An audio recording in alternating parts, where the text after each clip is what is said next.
When playing Truth or Dare, my fiancée Sophia's first love actually asked her in front of me, if James wasn't there, could we still get back together? Just when someone tried to smooth things over by saying it was a joke, Sophia replied, yes. Everyone present was shocked and looked at me at the same time. They all thought I would flip the table on the spot in anger, but I just smiled and said, well, since we haven't got the marriage certificate yet, I'll be generous and help you get together. The story is about to begin. If you like it, remember to like and subscribe. A week ago, David returned to China, and Sophia personally welcomed him. But that day, my father was diagnosed with coronary heart disease and needed a bypass surgery.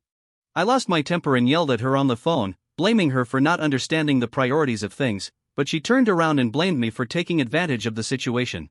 The disappointment and blame in her voice were not concealed. After hanging up the phone, Sophia blocked me. At that moment, I felt as if I didn't know her anymore. This was the first time Sophia and I fell into a cold war. In the past, whenever we quarreled, I would immediately take the initiative to admit my mistakes, for fear of angering her.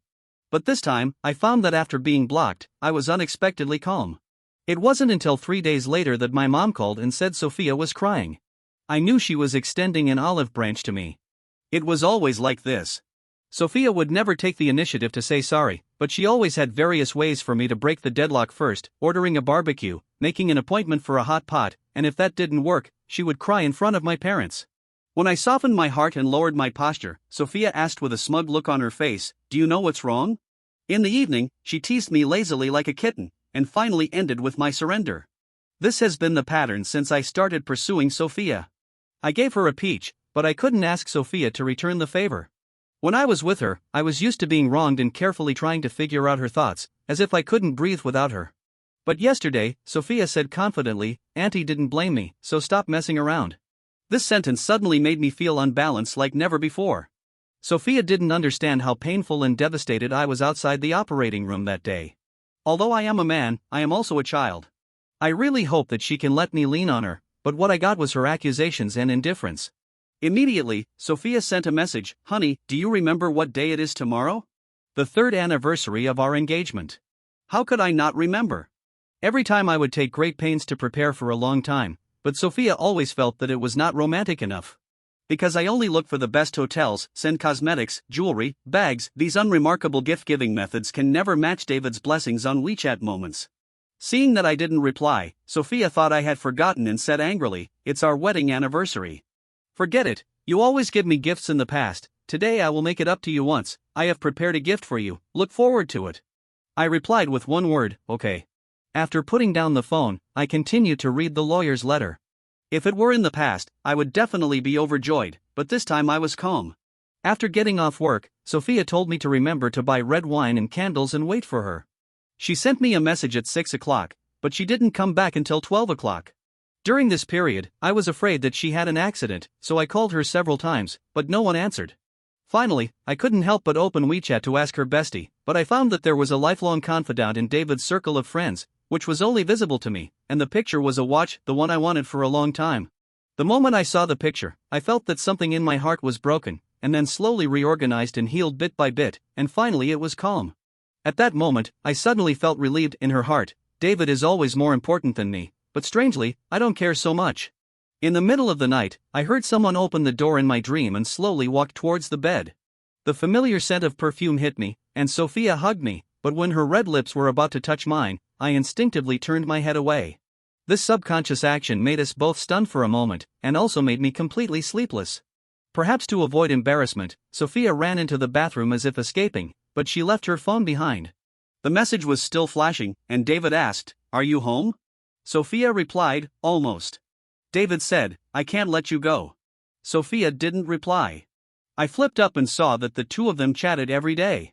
I was not interested in taking a closer look, but the constantly vibrating phone was really irritating. I grabbed the phone and threw it accurately onto the sofa in a parabola. In the past, their daily chats made me jealous, but as long as I complained a few more times, Sophia would immediately keep me at a distance, thinking that I was childish, boring, and disrespectful to her. But as a fiancé, didn't she understand what a sense of boundaries was?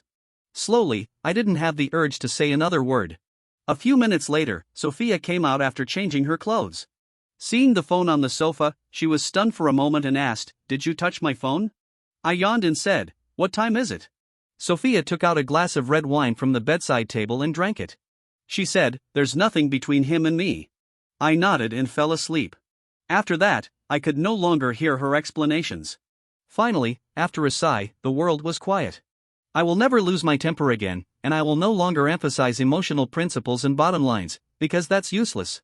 Sophia still quietly wiped away the things I cared about, and even went beyond the line. My collapse was just a joke in her eyes. I was too tired of waiting, too tired of paying, and my expenses were not enough to make ends meet. So I chose to turn around. The next morning, after getting up, I found that Sophia had gone to the second bedroom. When she saw me coming out, she pointed to the suit beside her and said, "James, this is for you." I picked it up and took a look, and laughed dumbly. "I won't talk about the color and style, even the size is wrong. Why did you give me something for David?" I put on my coat and was about to turn the doorknob, but Sophia stopped me and said, "It's not what you think. He broke up and got drunk in the bar. After I sent him to the hotel, he vomited all over himself." I interrupted her, "Really? So the clothes were dirty, you bought him a suit, gave him a watch, and finally waited until he sobered up and had the energy to post on WeChat moments to disgust me, and then you went home?" She frowned and said, "James, do you have to say it so harshly?" A trace of hurt flashed in her eyes. I asked, "Then what do you want me to say?" I looked at Sophia playfully, and she was speechless. Under that innocent expression, it seemed that everything was wrong with me again. Sophia was very angry this time. She lived under the same roof, but in 2 separate rooms with me. The only thing that connected me and her was the cat. We adopted it, named Happy. At first, I made a clumsy confession: "Let's take care of it together." She looked gentle, smiled, and nodded in agreement to my courtship. From then on, I fed the cat and she cleaned up its poop. But these days, Sophia came back very late, so I simply kept Kyson in my room. The little guy was lost, and at this time, he used to lie in front of Sophia's notebook and make trouble. He can't speak, but I can understand the unspeakable grievance. Unexpectedly, David sent a message, saying, "I can return the watch to you, why is a man so stingy?" I ignored him. I have mental cleanliness, and I think it's dirty if others touch my things. David sent another message. That day was the most devastating time for me. A group of people laughed at my failed marriage. Don't blame Sophia. I was silent for a while, and chose to add insult to injury. "So all your relatives and friends are dead, and you caught my fiancé?" A moment later, Sophia rushed in from the guest bedroom and accused me. "Are you sick? How did you talk to David?" "We broke up." The last time Sophia said she wanted to break up was because I accidentally broke the crystal glass David gave her. After she scolded me, I couldn't help but comfort her and said, "I'll give you an identical one." But Sophia was furious and said, "Do you know what it means to me?" Then, Sophia sent me the word breakup. I anxiously begged her on the phone, wrote a lot of words to express my apology to her, to keep her, and begged her to forgive me. Sophia was silent for a long time, but sent me a voice message to mock me. "What are you writing? Men like to write short essays. People just deserve to be beaten. Okay, as a punishment, I will make you buy me a bag." I paused for 2 seconds and said, "Got it." The moment I hung up the phone, it was as if a truckload of cement poured into my heart and then quickly solidified. Sophia is always sensitive about David, like a taboo that cannot be touched. But so what? Now, I don't care.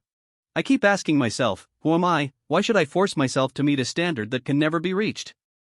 So even if Sophia posts pictures on Twitter to irritate me, I still feel that the sky is clear.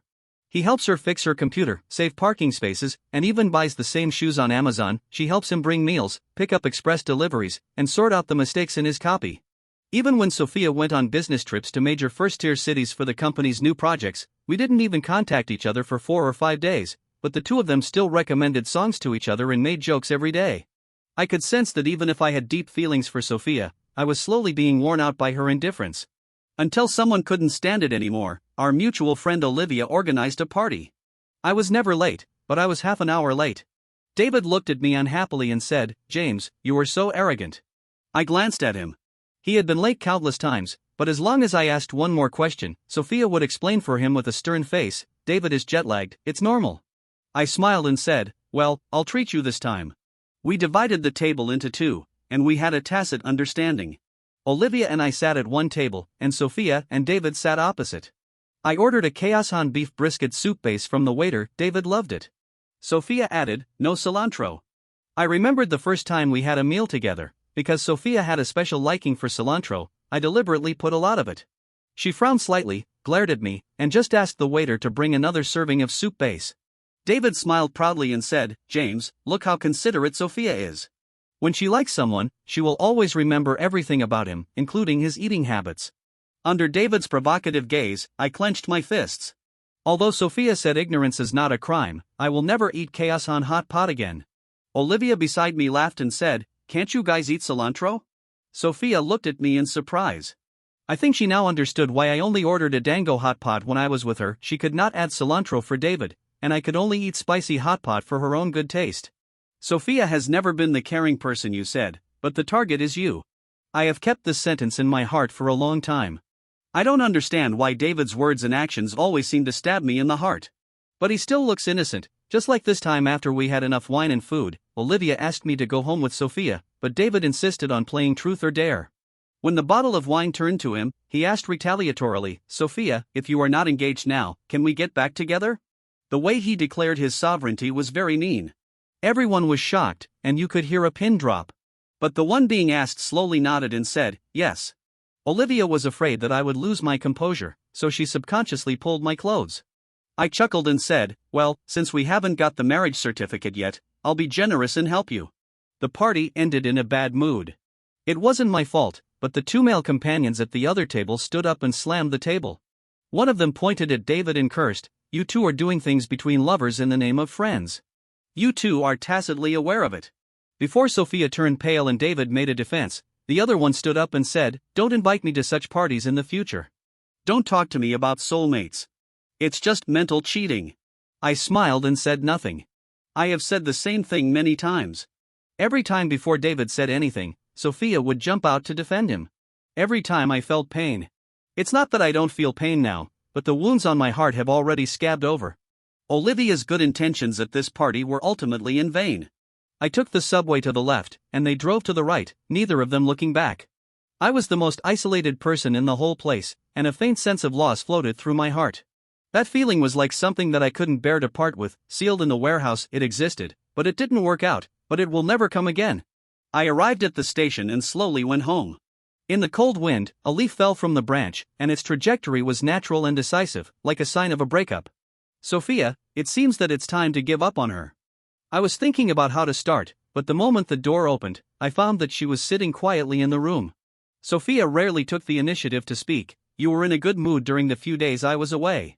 I replied, "Well, you are busy and I am busy too." She was a little deliberately finding fault, but I didn't want to say more. She said, "David insisted on coming."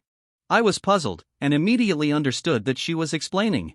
In the past, when she was with David, I was worried about gains and losses, but now I don't care.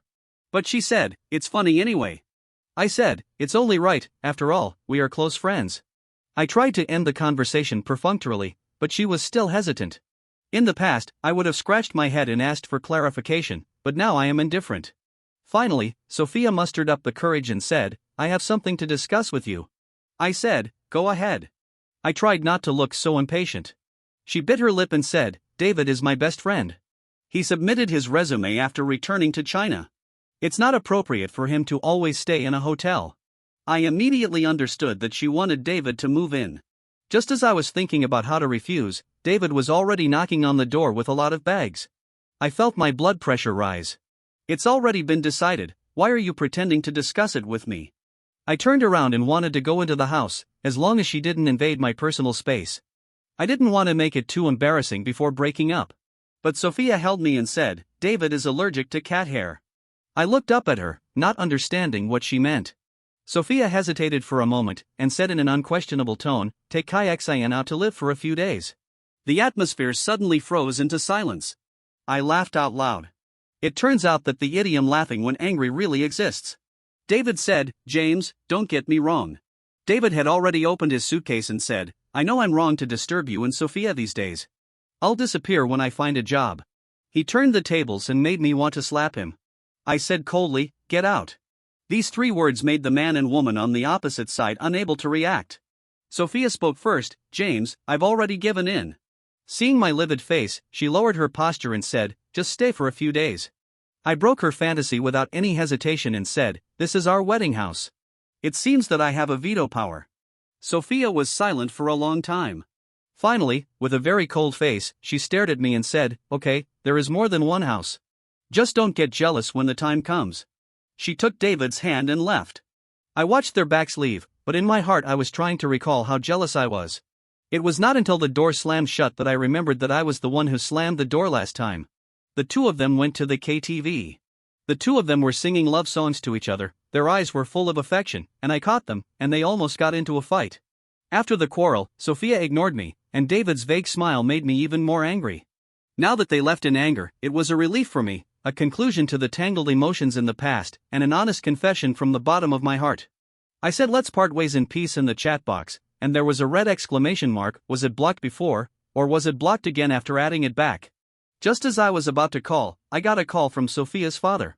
I was prepared to listen to his scolding, but my uncle told me in a panic that my aunt had a uterine tumor that was too large during a physical examination. When I rushed to the hospital without stopping, Sophia was already crying. When she saw me, she immediately rushed over and hugged me. I froze for a moment, and said expressionlessly, "It's nothing, calm down." The operation was more successful than expected. It was just that David was quite disappointing during the period. He first complained about the difficulty in finding a job, then asked Sophia to have dinner, and finally suggested to find a caregiver when he knew that my aunt's tumor was benign. Sophia yelled into the phone, "My mother is having surgery, did you know?" When I signed the consent form for the surgery, I was shaking all over. I looked at her in surprise. This was the attitude Sophia had never had towards David. Sophia continued, "Do you know, I cried from beginning to end at the door of the operating room." The moment Sophia looked up, she saw me not far away, and seemed to understand something, saying, "James, I seem to know that I was wrong. I waited for these two words for a long time, but the apology I had expected had become distant and vague in the constant depression. I had a little fantasy that Sophia would wake up and make up, but during the week I took leave to accompany Sophia's mother, I took the time to remove the impacted tooth that had been there for 9 years. Half an hour later, after pliers, hammers, and grinders, it finally grew wildly in my mouth, giving me a new feeling. I had endured the pain and the pressure it put on other healthy teeth, but one day I finally made up my mind. I was fed up with its ups and downs. Whether Sophia knew she was wrong or not, I felt I had had enough of her. It was boring. Auntie was discharged from the hospital after a week. At my insistence, I let her live in our wedding room for a few days. Seeing me busying around, Auntie choked up and said, "James, I feel relieved that my Sophia will marry you." I felt a little melancholy in my heart, and hurriedly covered it up by saying, "I'm going to live away for a few days. It's not good for your health to keep a cat at home." But she smiled and said, "What does it matter? I don't mind. The baby in your heart can't be treated differently because of my arrival." Sophia opened and closed her mouth, and finally lowered her head and said nothing. When I went back to pack my luggage, Sophia insisted on following me. I ignored her, and after packing my underwear, I put Happy in the cage and went straight to open the door. Sophia stared at me, maintaining her pride, and said, "Don't be like this, okay?" I subconsciously wanted to pull her away, but she pressed against the door, as if she had to give me an answer. I used all my strength, but she refused to give in. During the struggle, Sophia seemed to be extremely aggrieved, and rushed over to hit me like crazy. When I grabbed her hand and tried to persuade her to calm down, I suddenly stopped. She had a silver ring on her ring finger. I have given her many rings, gold, diamond, jade, but never silver. I feel that I can't give her a gift. I remember telling Sophia that only my ring can be worn on the ring finger. I suddenly felt very funny, and said calmly, "Get out of the way." Sophia also realized something, and suddenly retracted her hand, and her voice was very panicked. "David said that the hospital has a lot of energy, so I asked me to wear it to ward off evil spirits." I turned on my phone and pressed the screen against her face, because I knew that this must be David's bad taste again. He enjoyed the feeling of being above me and watching me being angry but not speaking out again and again. Sure enough, in the circle of friends, David had a ring on his ring finger that was exactly the same as Sophia's. Sophia was silent for a long time before she said, "A silver ring doesn't mean anything." I didn't want to get entangled with Sophia anymore, so I pushed her away and left calmly. We returned to a mode of not disturbing each other. During this period, I was completely focused on my work. After working diligently, my boss actually promoted me to partner. It was also my birthday, so good things come in pairs. I proposed to book a restaurant to celebrate. After choosing a place, my phone vibrated. I didn't know when, but Sophia added me back. She said, "My mother went home this morning. Thank you for the gifts you prepared." I thought about it and replied, "It's my duty." I was too busy to send my aunt and uncle off. Please apologize on my behalf. A while later, she called and said, "It's your birthday. I bought some of your favorite dishes. Come back happy." I replied, "No need. My colleagues celebrated my birthday." She asked, "Can I come too?"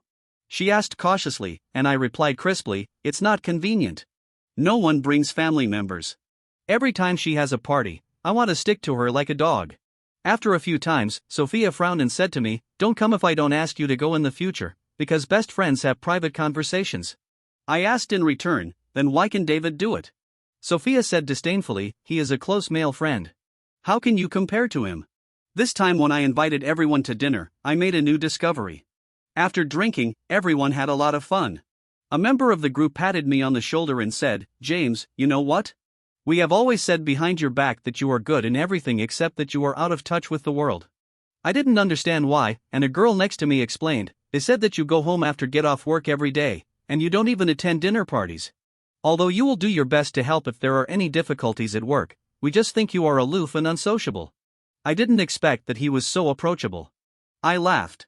In the past, I was afraid that Sophia would be waiting for me at home alone and would be too lonely.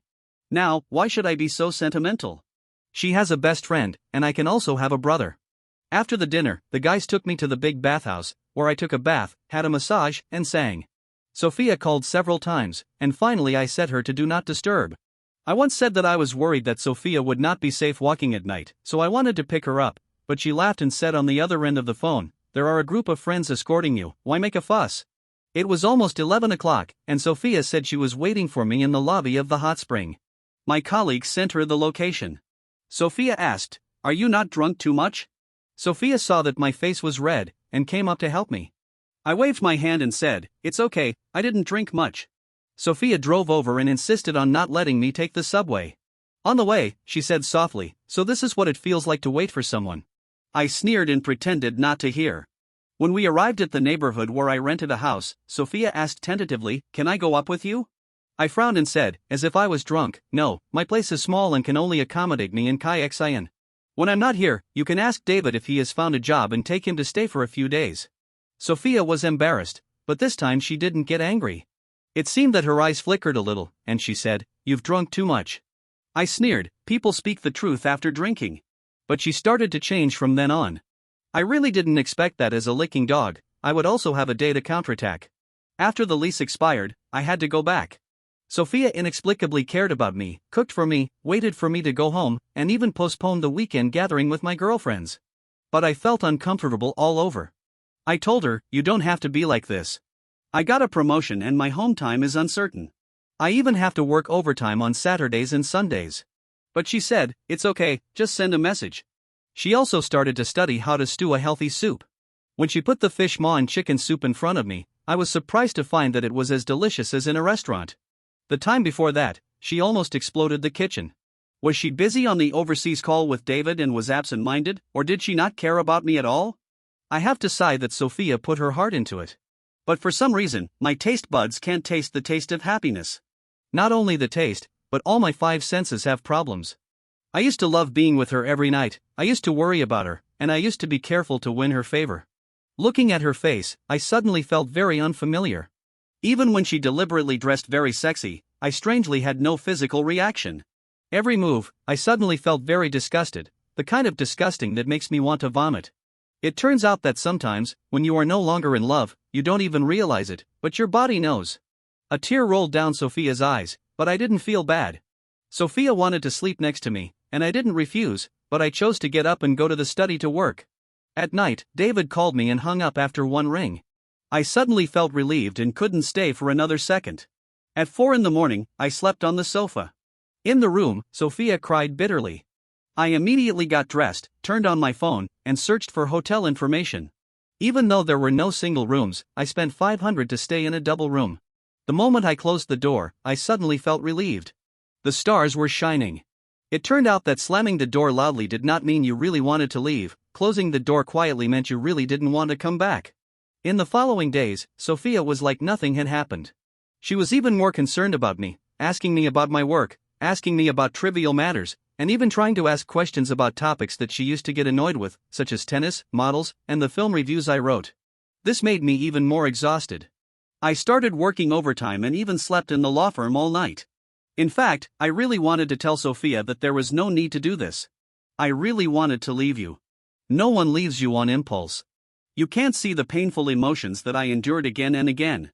Just like the cracks under the dam that gradually widened due to erosion, you only see the moment when I collapsed. In the next month, I deliberately staggered my time with Sophia. She looked for me many times and blocked me at the entrance of the company many times, speaking in a low voice but with a sincere attitude. Even though I acted very distant, even though I tactfully told her that we needed to deal with it coldly, even though we both knew that the relationship was gone and I couldn't get it back, and that we were over, she didn't dare to face the consequences that she knew from the beginning.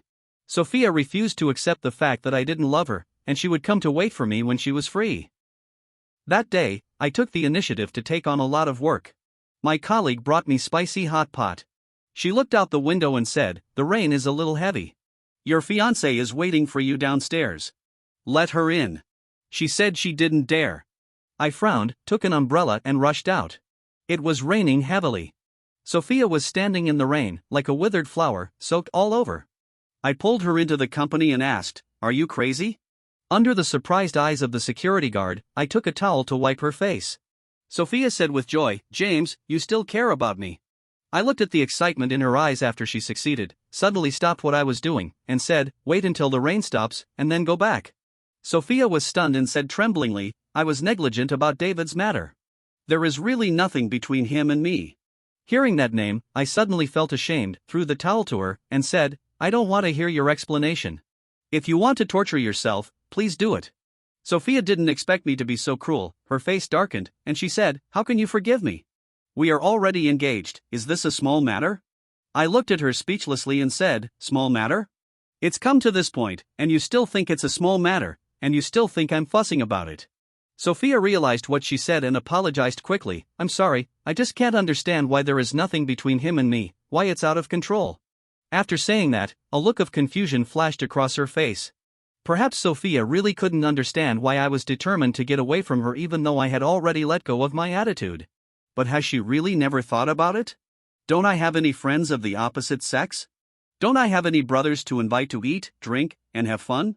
I do. But I always have 3 people at dinner parties. I won't eat with girls. I won't forget my significance to my family as a man just for the sake of a party. I won't go over when my colleague's computer breaks down because I have a fiancé at home. But what did I get? I got Sophia's accusations again and again. I have also done things like waiting for someone in the rain. I caught a cold and my teeth got inflamed. My gums were so swollen that I couldn't close my mouth. In the hospital corridor, everyone had company. I called Sophia to ask her to come and keep me company, but she said unhappily, "I told you not to worry about gains and losses, to give each other some space, and to have your teeth pulled earlier, but you insisted on doing it. You got it inflamed. You deserve it." I wanted to beg her to be soft-hearted, like giving alms. But David's voice was there saying, "Sophia, why don't you move? You're killing me." I couldn't hold my phone, and the screen broke. I was sick, but she was only busy playing games for others. Although I have healed the scar and forgotten the pain, the scar is still there. Now, all the arrows Sophia shot at me have rebounded on her. Since she said I was cruel, I sent her the picture of David's watch that was visible only to me on our 3rd anniversary of engagement, and asked, "What did he mean by posting this? Even if you and he explained it to each other face to face later, why did David post this picture to me after getting drunk?" Finally, I said word by word, "Sophia, you have spent so much effort to please me, but do you know that I hate soup the most? I think we really need to have a good talk and part ways amicably." Sophia didn't speak for a long time and disappeared in the rain. I made up my mind to go home and be frank with her, and make a decision early, which would be good for both her and me. I believed Sophia was waiting for me at home, but when I opened the door, there was no one. The next day at noon, I received a call from David, who said that Sophia drank so much that she vomited blood and was in the hospital for emergency treatment. I went there immediately. Sophia was lying on the bed, barely breathing, and she looked more miserable than I had ever seen her. She said, "James, why are you here? I'm sorry to have worried you." Sophia's words were rarely humble. "You beast." David's voice came from behind me. He punched me and said, "How could you do this to Sophia? You know she was soaking wet yesterday and drank 3 bottles of red wine while crying." I stood up, glared at him fiercely the next second, and kicked him to the ground. Ignoring David, I looked at Sophia and said, You would rather ruin yourself than talk to me face to face. Why bother to escape? She asked, can you wait until I get better? The pleading in her eyes made people feel uncomfortable.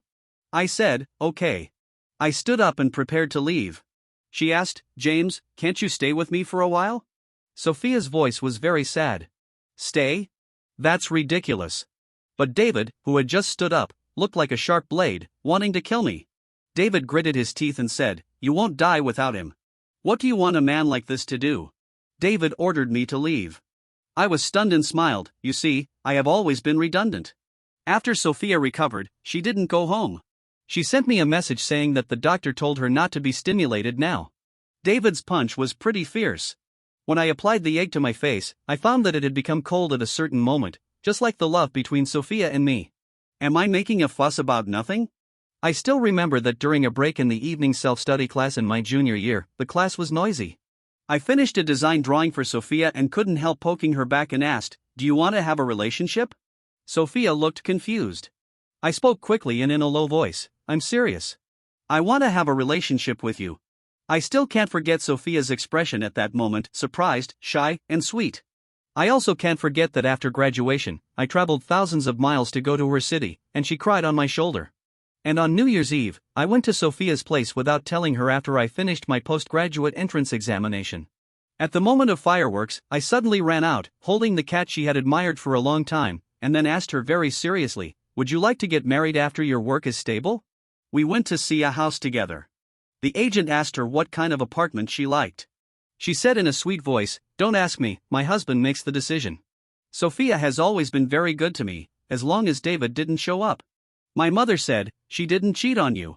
You've been together for so many years and you rarely even quarreled. In the end, you broke up just because you said a few words to other boys and had a few meals together. Can you bear it? I just don't understand. Everything is moving smoothly and happily towards the future. As long as we move forward normally, everything will be fine. But why is she obsessed with David? She looked at me so seriously that year. In the noisy classroom, we stared at each other for a long time, and she nodded for some reason. Then I smiled with relief, raised my chin while spinning the pen, and said to her proudly, don't be embarrassed to ask questions next time. You can ask your boyfriend any questions. I really want to go back to that time. Sophia also sent a message saying, I saw that her eyes were dark. She was full of light, but in a moment, she suddenly dimmed and became a speck of dust in the universe. I tried to recall the light she was full of, but I couldn't remember it. Later I found out that it was the light in my eyes when I first met Sophia. I choked up and replied, you can't let go of your first love, but I don't want to be a cinnabar mole. I have always been very calm, never cried in front of her, and never showed any weakness or reluctance. I always thought that I handled my emotions and the breakup process very well and rationally. But when I smoked all night, I realized how much I minded Sophia's inner wandering at the moment she abandoned me, from disappointment to quarrels, to alienation, to giving up, and finally breaking up. Some roads, once you walk on them, there is no possibility of turning back. Even if I still love her, I know it is impossible to be together. There is only so much love, and it can't withstand too much consumption. It was time for my dad's monthly checkup, but Sophia still didn't want to meet me face to face. After the checkup, my mom asked, you and Sophia are not young anymore, it's time to get married. I thought about it and answered truthfully, Mom, maybe she and I are not meant to be together. After a little bit of reluctance, my mom sighed and said, Mom hopes you are happier and taken care of, don't lose yourself. I burst into tears and asked for leave to take them out for 3 days. When we parted, I posted a group photo on WeChat Moments. Sophia's voice call came over, Uncle and Aunt are here. I said, yeah. Sophia asked, why didn't you say it earlier? I said, I posted it on WeChat Moments. Besides, aren't you afraid that my parents will urge you to get married after seeing you? My parents like Sophia very much, and they are sincere. They are very open-minded about betrothal gifts, houses and cars, and even having children. They just feel at ease with a piece of marriage paper. But Sophia said, once we get the certificate, we're stuck. When she wants to start her own career, my parents will definitely ask her a lot of questions. From then on, I kept silent about it. Now, I told her firmly, wait for me in the house, don't delay. As soon as I opened the door, Sophia suddenly took out the household registration book and said, James, let's go get the marriage certificate. I was slightly stunned. She continued, I have thought about it over and over again. I can lose everything, but I can't lose you. Her move surprised me, but after being surprised, I just felt tired. For so long, I was the only one who paid, but Sophia took it for granted. Slowly, I was very tired, just like when I took the household registration book to propose to Sophia when my father was seriously ill, but she said I was just doing it for the sake of getting married. At that time, I should have given up hope and just waited for the last straw that broke my back. Sophia asked, "James, are you willing?" I asked without any confidence. I said, "No." When I said these 3 words, my heart ached a little, but I didn't regret it at all. Just like Sophia in front of me was very disappointed, but not sad enough to lose her composure. She held onto the sofa and asked with all her strength, "When did you stop liking me?" I didn't say anything. Sophia asked again, "Was it the day I gave the watch to David?" I remained silent. Finally, she asked, "Or do you think I never care about you and don't even know that you don't like coriander?" I sighed and said, "Sophia, you understand the truth, and I can understand what David means to you. If you can't get the love you want, you need time to dilute it. But you can't ignore me as long as he appears, and indulge or even acquiesce in your feelings for him. Love is a one-way street. I am loyal, I sacrifice, and I am always sincere and true. You shouldn't treat me like a dog." She choked up and said, "But now I know I was wrong. I really only love you." Sophia cried helplessly. I said, "No, you don't love me. I was hit by a car when I went out before, and I almost had a car accident. I only broke a small skin. When I thought of you in my mind, I felt the pain getting more and more intense, and the resentment in my heart became greater and greater. I want you to see, I want you to stay with me, even if you scold me, I will feel happy. But you always push me away indifferently. Do you think men don't feel pain? You can feel my joys, anger, sorrows, and joys, but you are just afraid that David will see it. Do you want to prove to him how good you are? Or do you want him to see my perseverance in you and let him be touched? Or are you ready to play both sides?" Sophia couldn't speak anymore, she just shook her head desperately. Seeing her speechless, I finally understood.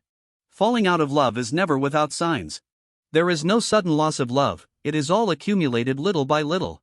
When too much is accumulated, you can no longer love. There was a knock on the door. I looked through the peephole and it was David. I said to Sophia, "Go into the house and hide. You said you don't love David, so let's prove whether David has any other intentions towards you." After David entered the house, he looked around and asked, "Where's Sophia?" I curled my lips and said, "She's not here." He said, "She blocked me. I went to the company to look for her, but she avoided me. Why did she suddenly become like this?" Later, I saw her at her bestie's place. But she told me that she had a fiancé and asked me to know the limits.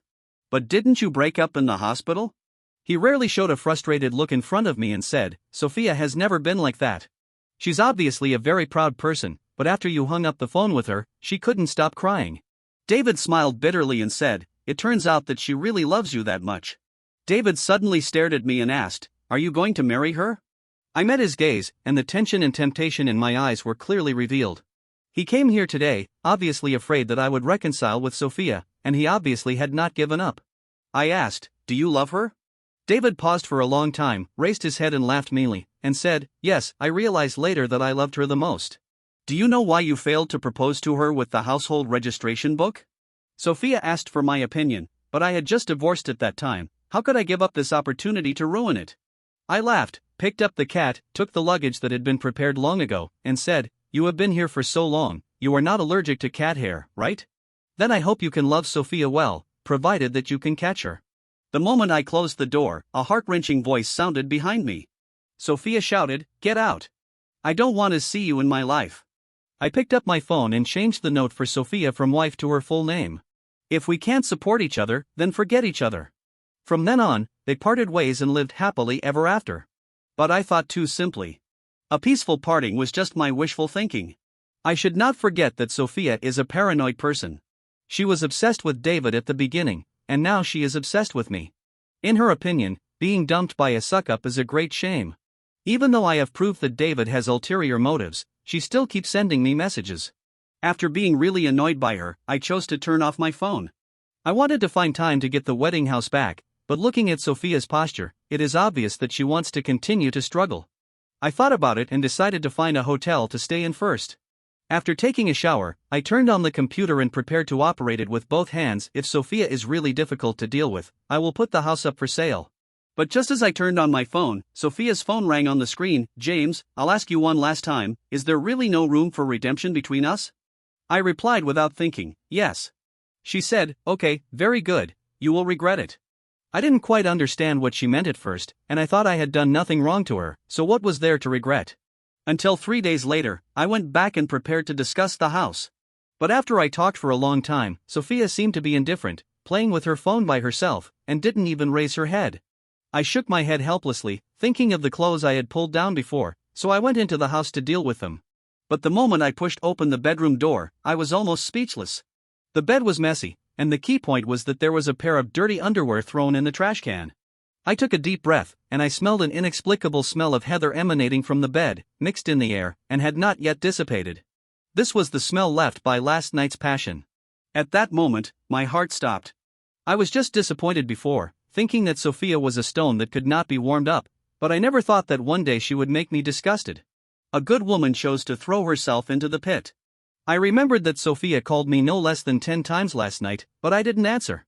Could it be that because of this, she chose to retaliate against me in this way? It's simply unbelievable. I remembered that the first time Sophia looked at me after entering the door, she had a taste of gloating. So that's it. I calmed down and no longer had any worries. Facing this woman who brought trouble upon herself, I asked her again when she was going to move out of the divorce house, but she took the initiative and said, "See, James, are you so upset that you want to drive me away? David is much better than you in bed." There was a sense of pride in her tone that I had never had before, which made me feel uncomfortable all over. But I didn't want Sophia to see any emotional fluctuations, so I gritted my teeth and said coldly, "Can you give yourself a little face? I know that some people nowadays, especially girls, will be desperate once there is a problem in their relationship, and then find excuses to fall into depravity, and attribute everything to the man's abandonment of her. This logic is incredible, but many girls do it. But no matter what, a person who finds excuses to fall into depravity is even more unforgivable. Only when you love yourself can others love you. The night Sophia and I had sex for the first time, I made full preparations in advance, just like completing a sacred ceremony. Seeing her shyly lying in my arms and calling me husband for the first time, the sense of happiness, responsibility, and ownership suddenly burst out, as if I had passed the imperial examination. It was also these feelings that urged me to take precautions every time, for fear of any accidental injury to her. I am not feudal, but in this matter, I always respect Sophia as a prerequisite. Unexpectedly, Sophia abused herself in this way, belittled herself, and was extremely stupid. I said silently, "Congratulations, you got what you wanted." I watched Sophia become condescending again, as if her regrets and apologies over the past few months were all a joke. The door was unlocked, and David, with his luggage, noticed my presence and suddenly looked smug. The arrogance in his eyes seemed to be declaring his victory. I just felt an inexplicable knot in my heart suddenly welling up. So damn mean. David hesitated, smiled nonchalantly, and said, "Ex-husband, are you still not leaving? Do you want to stay and have dinner with us?" After that, he hugged Sophia and kissed her, and the word ex-husband was said very deliberately. After a while, Sophia said, "Does he deserve it?" I looked at the two of them quietly, and they were ready to take over the magpie's nest. At this time, David picked up the key ring and threw it, saying, "Wife, when did you change the lock? I don't want to see the annoying people." I looked over and found that he actually had the key to the door in his hand. Suddenly, the rationality in my head gradually collapsed. Sophia raised her eyebrows slightly, smiled wildly, and said, "I know, I'll find a locksmith later. What's there to be jealous about?" The two of them were talking in the living room, loving each other, and every word and every look was full of tenderness and love. It took me a moment to realize that I was the clown. Perhaps I had thought that Sophia had come to her senses before, but it was just self-deception. Now she was showing her true face after taking off her disguise. She was just telling me provocatively that the pain she had with me in those few days was just a part of their game of reconciliation. At that moment, I clearly felt that I was fooled. Not wanting to waste any more time on this couple, I said, "This house is the wedding house my parents bought for me." Sophia in front of me chuckled and said, "Yours? Then James, what do you think of me? A bed warmer? I own at least half of this house. If you don't have $500,000, don't think you can let me go easily." The air fell into dead silence at this moment. My teeth were chattering. Is this woman so shameless that she wants to destroy even a trace of good memories? David said, "Ex-husband, you can't be so unkind." He walked up to me with his arms around me, patted my shoulder recklessly, and said, "If I were you, I would transfer the house to Sophia. Let's put in a price. At worst, we'll suffer a loss and give you some money to buy the house. After all, you know that Sophia and I cleared up all the misunderstandings in bed yesterday. After that, he glanced at Sophia, raised his lips and said, "Anyway, I was her first man, so it's normal for her to be obsessed with me. I'm sorry to have you taking over for 3 years." I couldn't help but punch him. I had to fight. I can ignore what Sophia did to me, and I can tolerate my infatuation, but I can't accept that after being fooled, David still beat me up. A gentleman can be killed but not humiliated. In the past, I put down my dignity, personality, and stubbornness just because I couldn't let go of someone. Now I understand that the person I gave up everything to love will never spend the rest of my life with me. Some things seem to be wrong from the beginning. The fight was fierce, or rather, brutal. David lost several teeth and his jaw was dislocated. Sophia's nose was broken and she was bleeding. I also broke a rib. In the end, both parents went to the police station to pick up the children. David was seriously injured and would have to rely on a tube for feeding for a long time. My parents also paid for his medical expenses. I just felt humiliated. Sophia and I's circle of friends was also blown up, with all kinds of opinions. Some said Sophia was shameless, while others said I was wasting her time and was too cunning. Amidst all the different opinions, I lay on the hospital bed, deleting those monsters and ghosts, while thinking carefully why Sophia had to go to such a dead end. Was it unwillingness? Guilt? Was it a counterattack against the humiliation she had humbled me to redeem herself before? I couldn't guess. But perhaps only in this way, with each other torn apart, would she feel that there was no way back and would not regret it. The door of the ward was pushed open, and it turned out to be Olivia. She asked, "What are you going to do next?" I said, "I have to find a suitable house to live in first." I spoke with difficulty. Sophia's intention was to give them a month to prepare before they could move out. Olivia then said, "Well, I have a vacant house. Anyway, as you know, I'm extremely busy at work." I looked at the girl in front of me. I didn't expect that she would help me at this time. Olivia graduated from a medical university. When I first met her, she was Sophia's best friend. She never favored either of us. Not only did she know that I didn't eat coriander, but every time she saw David making trouble, she would immediately reprimand him and tell Sophia that this kind of ambiguity was a hidden danger. I wanted to thank her several times, but because we were of the opposite sex, I chose to keep silent. Now, relying on this look of losing face and losing the battle, I said without scruples, "Don't you think I've gone too far?" She replied, "No, I think it's right." Olivia looked serious. She has always been like this, speaking her mind. Olivia continued, "I forgot to tell you that Sophia and I broke up." I tried to force a smile, and it hurt. I agreed to Olivia's proposal and went to her house. But I didn't expect that the house opposite was also hers. Although the fight forced me to rest for 2 months, I had no regrets and was reborn. However, the sequelae of the nails and anesthesia were still prominent. After taking anti-inflammatory drugs, I felt groggy. My forehead was cool, as if someone was taking care of me. At first I thought it was my mother who insisted on staying to take care of me. When I woke up, I smelled the fragrance of pig's trotter soup in the kitchen. My body didn't hurt as much as before. I listened to the birds singing outside the window for a while, picked up my phone, and saw dozens of messages and missed calls, some from colleagues, brothers, and of course, people who were watching the show. Someone took a screenshot of Sophia's circle of friends for me. She was applying medicine to David, and it said, "You are my prince." No wonder she refused without hesitation when I asked her to watch the movie A Chinese Odyssey together. It turned out that it was not that she didn't want to, but that I was not worthy of her. I wrote in my moments, "If you send me information about this person again, don't blame me for falling out with you." I lifted the quilt, tidied myself up a bit, and saw Olivia staring at the soup in the kitchen.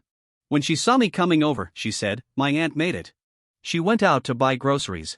She told me to let you drink it while it's hot after I see you wake up." She handed me a bowl, and just as I was about to reach out to take it, I groaned in pain. She snorted coldly and said, "You're so impatient." She helped me to a recliner with the most gentle movements and put a pillow under me. She said, "Don't get me wrong, we have this subject in clinical practice."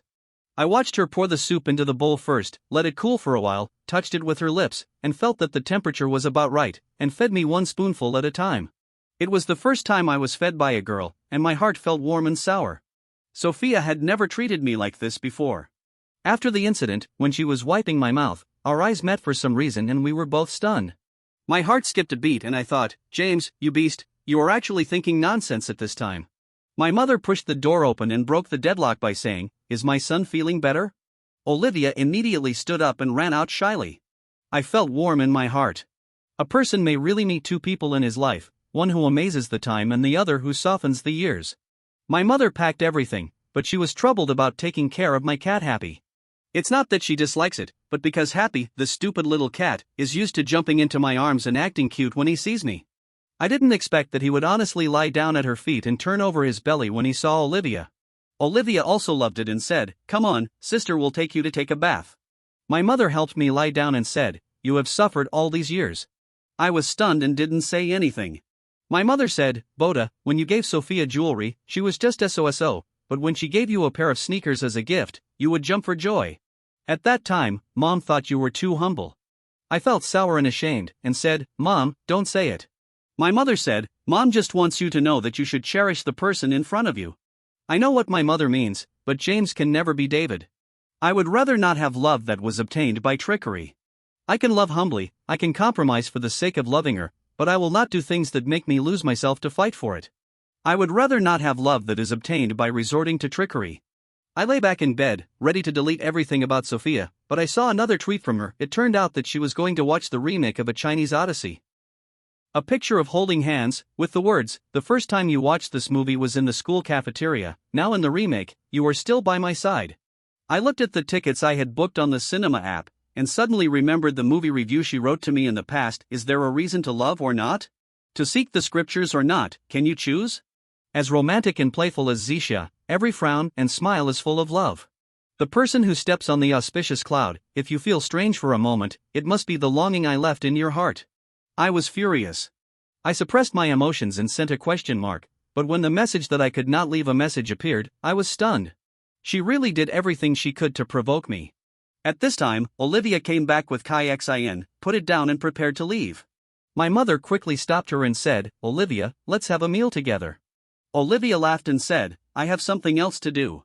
My mother immediately said to me, "Boda, you let Olivia stay, aren't you still friends?" My mother stared at me with fire in her eyes, and the subtext was, "Why are you so confused?" I looked at Olivia and whispered, "Listen to my mother." She chuckled and said, "I'll wipe Xin's feet first." Olivia wiped them very carefully and said, "I used to have a big orange cat that looked very similar to it, but it ran away." I asked, "Does it have any marks?" I had a hint of doubt in my heart. Olivia answered casually, "Yes, there is a heart-shaped black spot on the armpit." After saying that, she suddenly came to her senses, looked at me, and suddenly raised Happy's front leg as if she had telepathy. A heart-shaped birthmark was clearly visible. I looked at her incredulous eyes and said, "I adopted Happy." She squatted down, hugged Happy tightly, and kept saying thank you to me. My mother said, "It seems that it is destined." My mother laughed happily beside her. In the next few days, my fracture recovered well. Although Olivia was very busy, she always took time to accompany me. She also brought me some information about Sophia. Sophia seemed to be pregnant. David joined Lou's company and acted like a boss, which offended many people. He was not a student with outstanding grades in college. He was popular only because of his ruffian appearance and inferior means. I have always been upset about the compensation my parents paid me. Why? I was just fighting back, but because the other party was shameless, my parents had to use their hard-earned money to settle the matter for my future. After thinking hard, I remembered that David seemed to be quite depressed when he returned from the divorce. If he had no problem, it would be impossible for him to return home empty-handed after his shameless behavior. It seemed that his divorce was not that simple. So while I worked hard to exercise, I asked someone to retrieve David's divorce information. Olivia often came to cook with my mom. I never thought such a cool girl could cook such good dishes, especially the braised chicken. My mom asked me to get in touch with Olivia, but my old wounds had not healed. I even felt that I was not worthy of such a good girl, so I was always vague. And through Sophia, I was more certain of one thing: liking can be one-sided, but love requires two people to go both ways. If I pursue it now, it will be too fast. So a month later, I took Happy home. Sophia was quite funny, she even broke the TV I bought. But I was already indifferent. But strangely, Happy was like me, she didn't react at all when she saw Sophia. People can hold back their emotions, but cats shouldn't. Sophia also felt this and looked at Happy in surprise. Small animals can't talk, but sometimes they understand more than people. Sophia asked softly, "Are you disappointed in me?" I didn't know what she was going to say, so I shook my head and said, "I didn't want to see you before, but now I don't want anything that smells like you. I've already put the house up for sale, so there's no need to say any more nonsense." When I said this, I suddenly realized that I wasn't shy or humble at all. Sophia didn't get angry and leave because of what I said. Instead, she looked like she wanted to say something but hesitated, but she chose to leave without saying a word.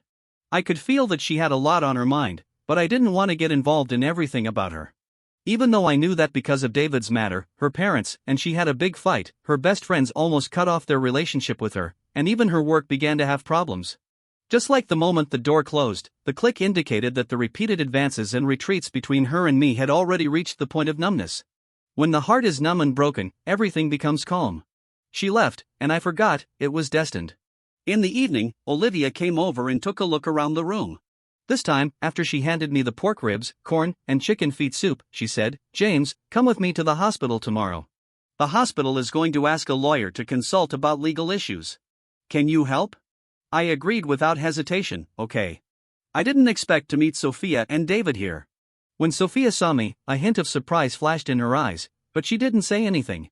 David, on the other hand, asked the doctor complacently, "Doctor, last week you asked me to come for checkups and x-rays every month. Is my wife pregnant? Is the baby healthy? Is the fetus stable?" After that, he looked at me and asked knowingly, "Oh, isn't this an old acquaintance?"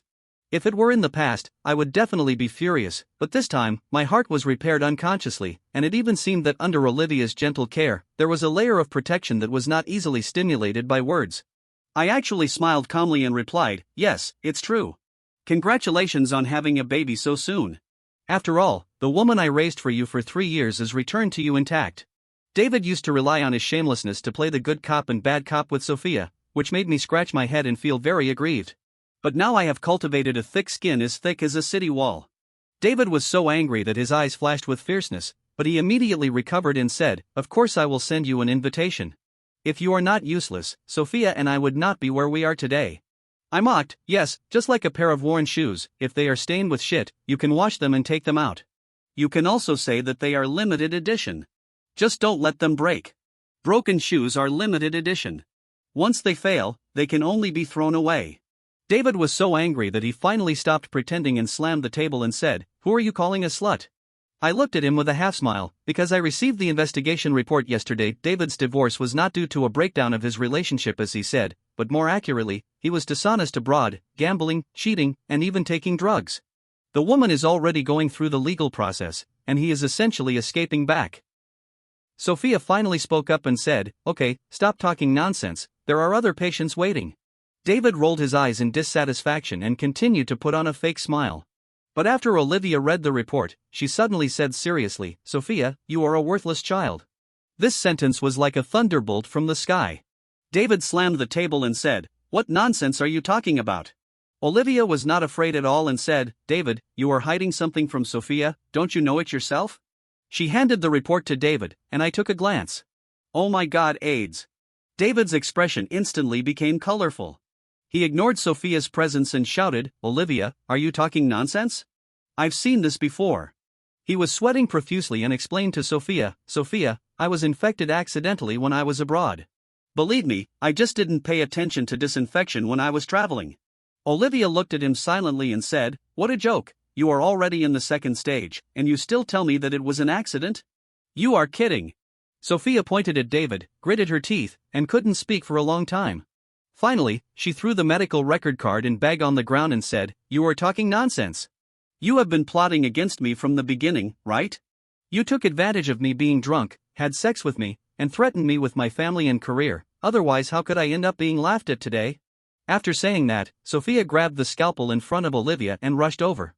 The next second, Olivia grabbed her and shouted at David, "Get out! Do you want to kill someone?" David was still hesitating, and Sophia was almost unable to suppress her anger and struggled desperately. Olivia slapped Sophia in the face and glared at her and said, "You have no principles. You broke up so cheaply and you blame others." I frowned slightly, and Sophia collapsed to the ground and sobbed. After that, Olivia took us to the lounge. After entering the lounge, I said to Olivia, "Olivia, can we talk alone?" Olivia frowned, but still nodded and walked out. After she left, Sophia trembled and said, "James, I was really wrong this time." I sighed, and suddenly felt that this woman was really strange to me. After a while, Sophia said, "I'm sorry." This time it was very sincere, because I saw the despair in her eyes. I asked calmly, "Why do you say that?" Sophia didn't expect me to react so coldly, and she murmured to herself, "After David and I got together, I also felt that I was taking revenge on you at first, So I did what I had to do, such as watching TV, drinking milk tea, and eating barbecue. I still ate the same amount of food, and sometimes I ate more. I didn't drink alone because of missing you. I wore the same clothes as before, and never lost weight because of missing you. I ate when I should, played when I should, slept when I should, and worked when I should. I laughed and said, "It makes sense. I'm living a good life." To put it in a poem, I smile at the clouds, and I get drunk and smell the green plums. Sophia cried and said, "No, that weekend, David and I went to the mall to buy daily necessities. When I carried 3 bags of things, I suddenly realized that the boy who took the initiative to carry things for me, who couldn't bear to see me suffer, and who hugged me regardless of the occasion, was missing. Even though I tried hard to pretend to be cool, the memory of my body is still there." Sophia grabbed my hand and asked, "Forgive me, okay?" The warmth from the palm of my hand was familiar, and it was the familiar Sophia. I had waited for this moment for a long time, but now I don't want it anymore. I pulled away immediately, and then she grabbed me again. Before I could react, Olivia rushed in, and as soon as she saw the situation, she said, "Are you two reconciled?" After saying that, Olivia felt a little embarrassed again. After all, the window paper between her and me had not been broken. Olivia turned and left, and I took advantage of this opportunity to push Sophia away. Seeing that Sophia still wanted to pester me, I shouted at her, "Enough, Sophia. To be honest, David was so impulsive just now, it was going to cost someone's life, but do you know why I was indifferent? Do you need me to tell you the answer?" Sophia choked up and said, "But I only have you now." I shook my head and said, "What do you think is the most difficult thing in the world? Picking stars with bare hands, loving but not being able to get. There are thousands of people in the world, and it is difficult to meet me again." I didn't understand this sentence before, but I understand it now. The fact that I couldn't get you before and you can't meet me later are all arranged. I noticed that the light in Sophia's eyes began to fade, and she gradually calmed down, and finally only sadness remained. I continued, "Sophia, I have never looked back from the beginning to the end, and I will never look back." Sophia's eyes were full of despair. I stood up and finally said, "Please tell David for me that he once said that a broken mirror can be reconciled, but now I want to tell him that a broken mirror can only be reconciled, not the same as before. There is a crack in the middle, so that it will be broken more thoroughly next time." When I left, I never chose to look back. Everything was finally over. When I returned to Olivia, she had a blank expression on her face and seemed angry. When Olivia finished her work, she looked up and asked me, "Do you still like Sophia?" I said, "No." Olivia snorted coldly, "Then why did you let her hold your hand? Why did you talk to her for so long? Just because she was deceived, have you forgotten how she betrayed you?" I didn't know how to answer. I just thought that Olivia, who was as calm as a chrysanthemum, could be so unreasonable, but I also found her unexpectedly cute. I deliberately teased her and said, "Then don't I have a new girlfriend now?" Unexpectedly, this sentence made Olivia so angry that she stood up, her little face flushed, and she said to me, You. After a while, she sat down depressedly and said, "Forget it, James, you are a stupid person." Then she walked out by herself, and when she passed by me, she said, "I won't go to your house tomorrow, we both need to calm down." I went home, didn't eat, sat on the bed, and looked at the tulips on the balcony. I suddenly remembered the different attitudes of Sophia and Olivia towards flowers. Sophia would go to the flower shop to buy ready-made bouquets, while Olivia would carefully select them. One would throw them away when they were no longer fresh, while the other would carefully cultivate them like her own children.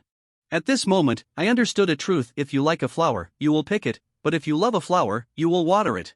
At this moment, I was also sure that Olivia loved me, and I had already fallen in love with her without knowing it. However, I really couldn't let go of my pride, and I didn't know how to confess to Olivia tomorrow. I really couldn't think of a solution, so I could only call my mother again. She picked up the phone and said directly, "Olivia can't see you, but she can also see the patient? You are useless. Chasing girls is just shameless." Yes, why didn't I think of it? So I hurriedly found the medical record book, flipped through it carelessly, and I discovered a big secret. During the time when Olivia took care of me, I had almost understood the heavenly book she wrote. On the medical record card, there are 3 paragraphs she wrote during the 3 days she stayed with me in the hospital ward. The first day I wrote, "When I first met you, you were fireworks and I was ashes. I need a lifetime to clean my heart." The next day, he wrote, "3 parts is not the 3 parts of flowing water and 7 parts of dust, but the 3 parts of the moonlight, which is the only one in the world." On the 3rd day, I wrote, "On the day I wanted to confess my love to you, you gave the flowers to her instead. I'm not sad, I just want to watch you being happy silently." I was stunned for a moment, and then sweetness suddenly filled my heart. Olivia was loyal and stable to me, and treated me well without making any noise. Her behavior was ambiguous but not excessive, and she always found reasonable reasons. So, I also understood why I had to go tomorrow, a kind of concern, a kind of remembrance, a kind of involuntary concern, and a feeling that my body could not help but walk towards that person. I dressed up and put on a big green shorts and a suit, and deliberately calculated the time to go to the hospital. When it was my turn, she didn't look up, and I didn't say anything. When she couldn't help but look up, she realized that I was dressed like a peacock. Olivia was angry and asked, "Why are you dressed like this?" I glared at her and said, "I just want to see if there is a market for me." I took off my suit, and there was something even more eye-catching inside a fake tie and shirt. She found a blanket to cover me, and I pushed it away, pointing at the medical record book and asked her, "What do these mean?" She couldn't help but said, "It's medicine." I chuckled and said, "Medicine? Then you can accompany me to the pharmacy to get it now." Olivia was embarrassed and said, "I'll talk about it when I get home from get off work, okay?" I didn't give her a chance to breathe, and said, "Wait for you to get off work? Didn't you say you wouldn't go home? If you dare to take a step out today, then there's nothing to say." Olivia was forced by me and had to admit it, saying, "James, I don't want to see the doctor anymore." I replied, "Am I not also your patient?" I crossed my legs, chewed gum, and said like a gangster, "Tell me, what do you mean?" Olivia probably had never seen this strong side of me, and instead became a good kid and said, "Do I need to tell you? Haven't I written it all down?" I replied, "I don't understand, you read it out loud, really read it." Olivia was probably pressed by me, and really started to read it. But halfway through, I blushed. I didn't expect a good girl could read so loudly. I interrupted quickly, "When did you start to like me?" Olivia said, "At first sight." I was speechless and said, "Then you said I was an idiot with strong limbs and a simple mind." Olivia laughed and said, "It's me who is stupid. It's my slowness that brought you and Sophia together. I'm sorry, I almost missed you." I tapped her nose and said, "People say that it's best not to miss two things: the last bus home and someone who loves you deeply. The bus is you, and the person is you too, right?" Olivia said, "Yes." I locked the infirmary from the inside, and I didn't care even if the sky fell, and I couldn't help but kiss her. Extra story. Sophia had problems at work, so she quit and decided to go abroad for medical treatment. She personally sent David to prison, with a serious crime, and he would be in prison for at least 10 years. Olivia and I met their parents and got our marriage certificate. That day, I received a courier box and a bank card. In the courier box was a ring I gave to Sophia, and in the bank card was $200,000. I was distracted for a moment, smiled, gave the card to Olivia, turned around and threw the ring into the moat. If we can't support each other, then let's forget each other.